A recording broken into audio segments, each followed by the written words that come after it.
Rangers have been dealt a fresh blow as new developments emerge from within the Scottish Football Association, raising renewed concerns around governance and decision-making at the top of the domestic game. The latest update follows a period of mounting tension between the club and Scottish football's governing body, and while the full implications are still being assessed, the news represents an unwelcome turn at a time when Rangers are looking to build stability ahead of the new season. This situation could affect a range of key issues for the Ibrox side, from player availability and internal planning to broader concerns over consistency and transparency within the game. For many inside the club and across the wider support, the developments have only added to growing frustrations with how certain matters are being handled at a national level. As more details begin to surface, Rangers now find themselves needing to respond carefully, with the next steps likely to prove crucial in determining how this latest challenge plays out in the weeks ahead. So what has happened and who is involved? Let's break this down along with all the other Rangers news from the last 24 hours. There is so much to discuss in today's video, so be sure to like the video and subscribe to the channel for daily Rangers content. But first, Lawrence Shankland has been spotted in training with Rangers captain James Tavernier. The out-of-contract Hearts skipper joined Tavernier alongside Newcastle United and England ace Kieran Trippier for a warm-weather coaching camp in Dubai. Both players are clearly keen to keep themselves sharp ahead of pre-season, with Tavernier due back at Rangers on Monday morning for Russell Martin's first day with the players. Shankland is without a club, and while Derek McInnes hopes to convince the striker to re-sign at Tynecastle, the Scotland international is attracting interest from south of the border, having been heavily linked with West Brom, as well as other clubs abroad. Elite performance coach Chris Bowman took to Instagram to share an image of the Scottish Premiership rivals after they took part in an intense session in the sizzling UAE sun. Bowman shared several clips of the Shankland, Tavernier and Trippier being put through their paces. Posting this photo, he captioned the image, "Tough one in the cooker today." It is worth noting that both Shankland and Tavernier are represented by Storm Sports X-Agency. Throughout Shankland's time at Hearts, he has consistently been touted with a move to his boyhood heroes at Ibrox. Now, in a huge blow amid the latest SFA developments, Rangers say the Scottish Football Association will be watched closely after a fine of £3,000 was imposed following a remark made by former player John Brown on club media. The Ibrox club said they would firmly deny any breach of Scottish FA rules after former Ibrox defender Brown called a refereeing decision corrupt on Rangers TV. In the final match of Rangers League season, Nicholas Raskin appeared to bundle the ball over the line, with the SFA's key match incident panel later ruling the goal should have stood. Citing being found in breach of SFA Disciplinary Rule 38, Rangers said, "If this is now the standard, they will be watched closely to ensure it is applied across the board consistently, without exception and without favour." The club explained they had flagged numerous examples of similar incidents on club channels as part of their defence. These incidents raised legitimate questions about Scottish FA rules and how consistently they are enforced, Rangers said in a statement. To our knowledge, none of these cases appear to have resulted in charges against the respective clubs.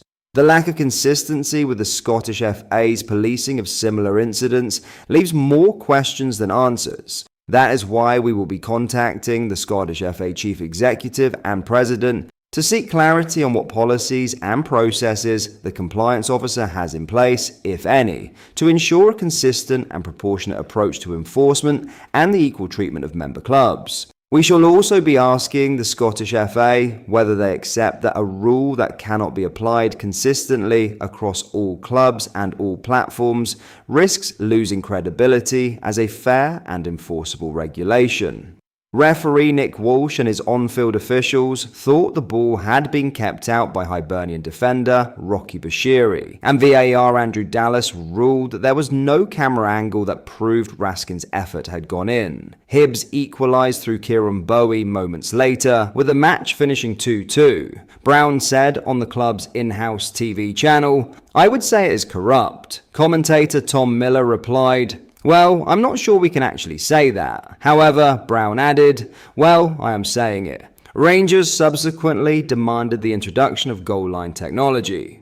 John Brown spoke emotionally and spontaneously as someone who cares deeply about the club. His words were not scripted, and they were not an official club comment, Rangers said. The ruling, however, sets a precedent where even spontaneous corrected remarks made during live coverage of a clear refereeing error are enough to trigger a formal sanction. That is neither proportionate nor consistent, especially when other clubs have made stronger comments on official platforms without consequence.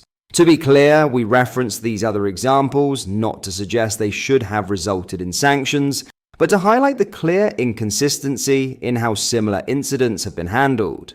Club media channels are by nature passionate and partisan. Informal, tongue-in-cheek, and emotional commentary comes with the territory, especially in live settings. But in choosing to pursue this case, the Scottish FA has opened the door to closer scrutiny of how similar situations are handled going forward. In other news, Rangers transfer target Conor Coady would no doubt be a good signing for the Ibrox Giants this summer. But Leicester City should not sell him to the Ibrox club this summer, according to one Sky Sports pundit. The 10-cap England international faces an uncertain future at the King Power Stadium following Leicester's relegation from the English Premier League, with the future of manager Ruud van Nistelrooy still uncertain heading into the new season. Strongly linked with a move across the border to Rangers, head coach Russell Martin reportedly keen to add the ex-Wolverhampton Wanderers captain to his squad due to his leadership qualities and experience as a ball-playing centre-back that could fit his defined, expansive, possession-based style of play. Limited to just 19 starts last term, the 32-year-old is entering the final year of his contract at Leicester and could be tempted across the border for more regular first-team football, while he also has a prior relationship with Rangers sporting director Kevin Thelwell, with the pair working together during his year-long loan stint at Everton during the 2022-23 campaign. However, with Leicester under the threat of a potential points deduction due to alleged breaches of the English Football League's EFL profitability and sustainability rules (PSR), the club must keep hold of Coady and reject any approaches from Rangers by Sky Sports pundit and former England midfielder Lee Hendry, with his extensive experience likely to be invaluable as the club target an immediate return to the top flight. "I could see him at Ibrox for sure," Hendry said. "I think that he could certainly step in and do a job at Rangers. There's no doubt about that. He still offers a lot in the line of experience. He has been limited on game time, but I think particularly with Leicester being in the Championship, he'd be one you look at and think that he's got a bit more mileage in him to go on and kick on in the Championship. If you're linked with Rangers, I'm sure that would certainly give him something to think about. I'd be looking at it from a Leicester point of view, thinking that he'd be one that I want to keep hold of, given some of the players that they have at the club." But that is all for today's video. Thank you for watching. I hope you did enjoy. If you did, please drop a like on the video and subscribe to the channel for daily Rangers content. We post all the latest Rangers news every single day, so make sure you join our fast-growing community so you never miss out. Thank you. I'll see you in the next video.